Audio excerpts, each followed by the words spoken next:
कि 10वें मंडल में जब आप पढ़ेंगे पुरुषाः सुक्ता के अंदर, तो आपको पढ़ने के लिए मिलेगा।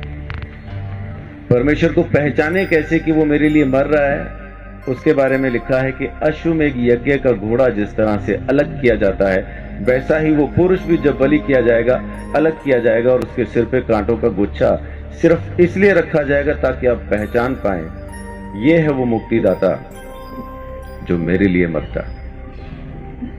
ये बात मैं परमेश्वर की कर रहा हूं, ईसाइयों की कर नहीं रहा। ईसाई की सुन के अगर समझ के सुनेंगे, आपकी समझ के बिल्कुल बाहर बातचीत है। एक ईसाई बोलता है, हिंदू सुनता है, कुछ समझ में नहीं आता। लेकिन जब एक पापी बोलता है मैंने उद्धार पाया, आप भी पा सकते हैं और परमेश्वर की जरूरत आपको भी है, तो समझ में आने लगता। तो इसलिए हिंदू मुस्लिम सिख ईसाई की चादर तो पहले उतार के फेंक दे। परमेश्वर चाहिए तो हिंदू को मिलेगा नहीं, किधर भी लिखवा लो। सिख को मिलेगा नहीं, मुसलमान को मिलेगा नहीं, ईसाई को मिलेगा नहीं, मिलेगा इंसान को। उस इंसान को जो पापी है, स्वीकार करता है कि मैं हूं पापी और मुझे एक मुक्तिदाता की जरूरत है, उसी को तो मिलेगा। पहलवान को डॉक्टर की क्या जरूरत है? जरूरत तो मरीज को है। तो धर्मी को परमेश्वर नहीं चाहिए, परमेश्वर तो पापियों को चाहिए, और पापियों को बचाने ही वो जमीन पे आया है, यही उसकी मोहब्बत है। तो मैं अपनी बात को यहां खत्म करता हूं कि परमेश्वर प्रेम है। बाइबल के अंदर लिखा है, पहला यूहन्ना की पत्री में 4 अध्याय में लिखा है कि परमेश्वर प्रेम है। उसके प्रेम को समझेंगे तो आप अपने पापों से मुक्ति पा सकेंगे। दोबारा जन्म होना नहीं है आपका। माफ कीजिए, एक चीज ये छोटी सी क्लियर करके मैं अपनी बात को खत्म करूंगा, क्योंकि अपन को शैतान ने एक वहम में डाला हुआ है कि इस जन्म में नहीं तो अगले में मुक्ति हो जाएगी, इसलिए अपन आराम से बैठे।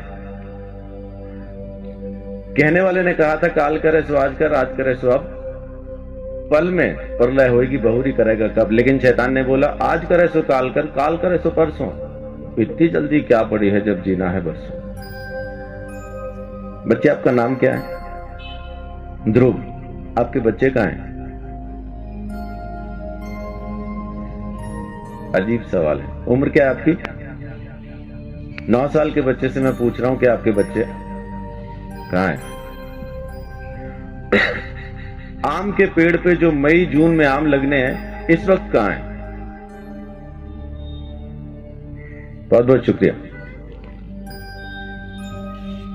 गुरुजी कहते हैं आम में, उसी पेड़ में वो आम है जो मई जून में दिखाई देंगे। तो ध्रुव के बच्चे कहां हैं? ध्रुव में। जब उसका मौसम आएगा बच्चे नजर आएंगे। तो जब ध्रुव नहीं था तब उसके बच्चे कहां थे? पापा में। और जब पापा नहीं थे तब ध्रुव के बच्चे कहां थे? दादा में। जब दादा नहीं थे तो कहां थे? तो उनके पिता में, उनके पिता में, उनके पिता में। ऐसा अपन किताब को फोल्ड करते जाएं तो उस आदम में पहुंच जाते हैं जिसको परमेश्वर ने बनाया, और उसमें बीज डाल के कहा अब तुम पैदा करो। हर जानवर को, हर प्राणी को, हर चीज को परमेश्वर ने बीज के साथ बनाया और आज्ञा दी अब तुम पैदा करो। तो जब परमेश्वर ने आदम को बनाया, हम आदम में थे। जब परमेश्वर ने आदम को यह आज्ञा दी ये फल न खाना, तब हम आदम में थे। जब आदम ने आज्ञा तोड़ी तब हम आदम में थे। जब आदम परमेश्वर से अलग हुआ तब हम आदम में थे। इसी तरह से हम परमेश्वर से अलग हो गए।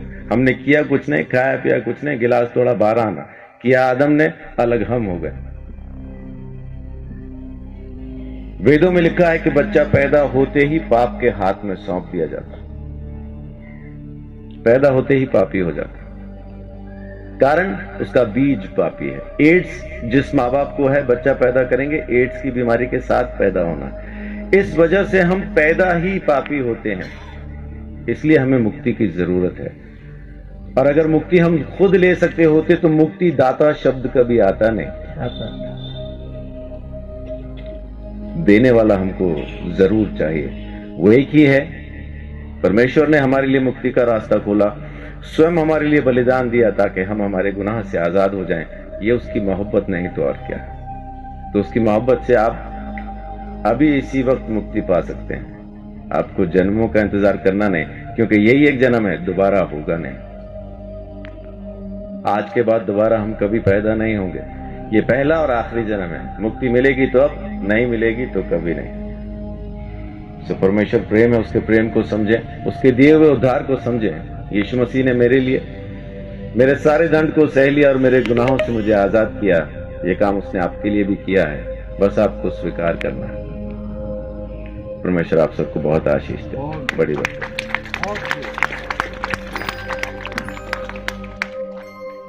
बहुत बहुत धन्यवाद पास्टर संदीप चौधरी जी का। मेरे सवाल का इन्होंने बड़े सरल रूप में उत्तर दे दिया, और अगर यही चीज हम सभी के समझ में आ जाए तो हमारा भटकाव खत्म हो जाए। मैं इनका बहुत बहुत धन्यवाद करता हूं कि इस गुरुदेव के रचित सर्वधर्म सम्मेलन के अंदर आपने पहुंचकर इस उत्सव की शोभा बढ़ाई है। मैं आपका बहुत शुक्रिया अदा करता हूं। तो देखा आप लोगों ने किस प्रकार से ये बाबा एक बड़ी भीड़ के सामने, और जहाँ पे सब भाई हिंदू भाई हैं, बहनें हैं, उनके सामने इस बात की गवाही दे रहा है कि बाइबल बुरी नहीं है, बाइबल पढ़ना गलत नहीं है, बाइबल एक अच्छी किताब है, हर एक अच्छी किताब को पढ़ना चाहिए। मतलब बाबा का कहना है कि हर एक अच्छी किताब, मतलब इनकी नज़र में बाइबल अच्छी है। जो लोग बाइबल का विरोध कर रहे थे, जिन्हें लगता है कि बाइबल एक गलत है, बाइबल के अंदर गलत चीज़ें सिखाई जाती हैं, तो इससे भी पता है, क्योंकि जो पिछली वीडियो मैंने आप लोगों के साथ शेयर की थी, इस बहन ने किस प्रकार से भजन संहिता 1 को इस बाबा को बोलकर पूरा का पूरा सुनाया, जबकि ये बहन सिर्फ एक बार चर्च के अंदर गई है, सिर्फ एक बार चर्च के अंदर गई है। सोच के देख लो, आज हमें इस बहन से कितना सीखने की ज़रूरत है कि हम सालों से प्रभु यीशु मसीह में हैं और चर्च में भी जाते हैं, बट हमारे अंदर बाइबल का बिल्कुल भी नॉलेज नहीं है। तो हमें सोचना चाहिए, देखना चाहिए कि ये बहन किस प्रकार से एक बड़ी सभा के सामने, एक प्रकार से बहुत बड़ी सभा है, और जहाँ पे हर एक व्यक्ति अपने धर्म की प्रशंसा करने वाला है, उन लोगों के बीच में खड़ी होकर ये प्रभु यीशु मसीह की गवाही दे रही है, प्रभु यीशु मसीह के बारे में बोल रही है कि वही मेरा प्रभु है, मेरा कोई प्रभु नहीं है। पहले मैं और ईश्वरों को मानती थी, लेकिन जब से मैंने बाइबल को पढ़ा है, मैंने अब प्रभु यीशु मसीह को जान लिया, मैं यीशु मसीह ही की बेटी हूँ। और इस वीडियो के अंदर आप लोगों ने ये भी देखा होगा कि किस प्रकार से ये जो इसकी मौसी थी, उसने कहा कि ये प्रसाद भी नहीं खाती है।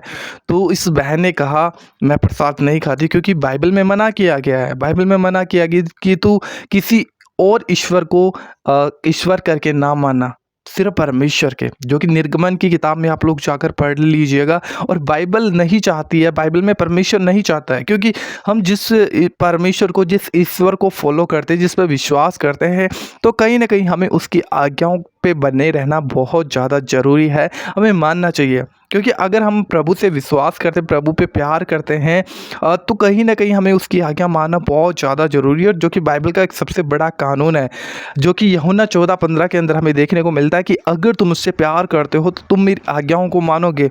प्रभु यीशु मसीह ने ये कहा। तो हम अगर यीशु मसीह पे विश्वास करते हैं तो हमें उसकी आज्ञा मानना चाहिए, जो कि इस बहन के अंदर, इस बड़ी सभा के अंदर देखने को मिल रहा है कि किस प्रकार से इसने प्रभु यीशु मसीह को चख लिया थोड़े से समय में।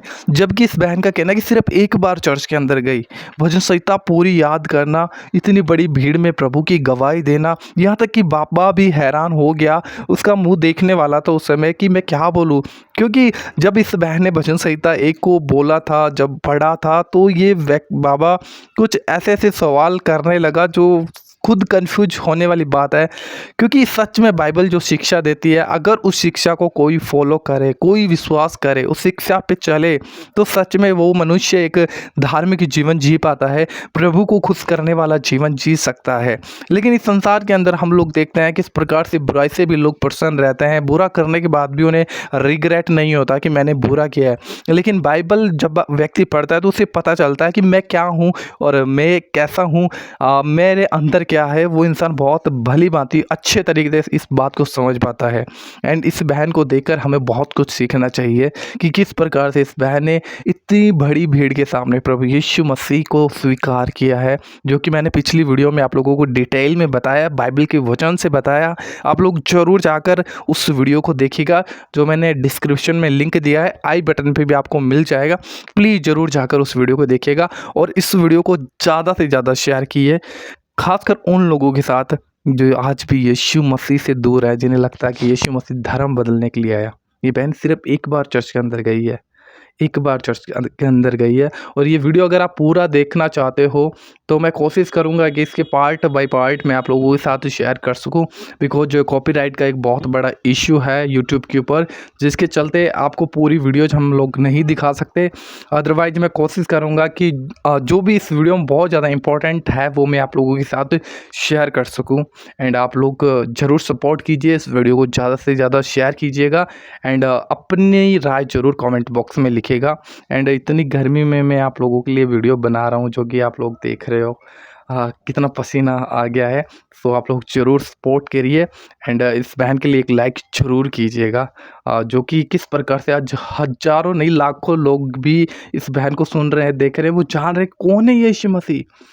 और ये प्रचार करने वाली बात है, लोग देखते हैं यीशु मसीह बाइबल कौन है, लोग इंटरेस्ट लेते हैं और पढ़ना शुरू करते हैं और यीशु मसीह को जानते हैं। तो एक बहुत बड़ा सुसमाचार प्रचार हुआ है इस बैन के द्वारा।